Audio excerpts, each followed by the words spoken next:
At Stirling Castle in Scotland, a mysterious structure emerges from the valley below. It's called the King's Knot. Legend says that one of history's greatest treasures once stood right here. The Round Table of King Arthur and his knights. Is it possible that Stirling was founded hundreds of years earlier, at the dawn of the Middle Ages? Under the grass and soil of the King's Knot, investigations have detected a series of mysterious ditches. They could belong to an ancient ritual site that used to have a ring of standing stones at its center. But the knot also stands next door to what was once a jousting ground.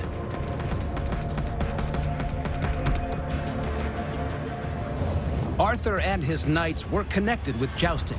So is this a coincidence or a clue to the origins of the Round Table story?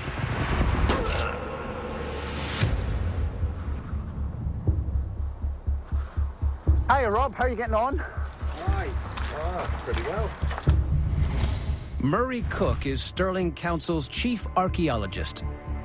His team tries to unravel this tangled landscape and the secrets hidden underground.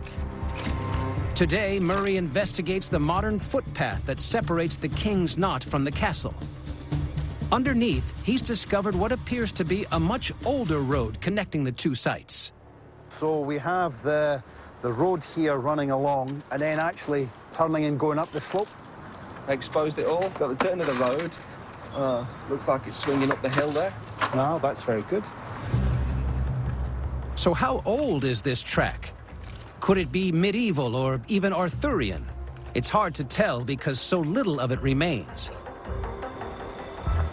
Murray takes a closer look. This stone here and these surfaces behind me are very, very smooth. It's smooth because of the passage of feet, because of the passage of hoofs, because of the passage of traffic over hundreds of years. Centuries of wind and rain have left their mark.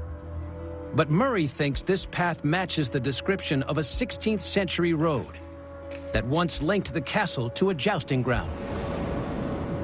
1531, a road is constructed by order of the crown.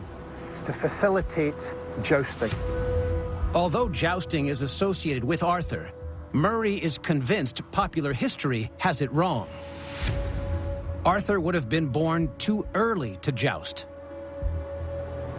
This is the classic European medieval jousting. You've got people in shining armour, there'll be fights, there'll be rivalry, all of which gets expressed on the field. Who will win, who will lose, blood's shed, you know, fair maidens swooning, all that sort of romantic stuff happened here. Murray also suspects the King's Knot is just a garden from around the same time. But the jousting that went on next to it might explain the Arthur stories. The king who built the jousting ground was called James IV, one of Scotland's greatest rulers. James adored tournaments and the tales of King Arthur.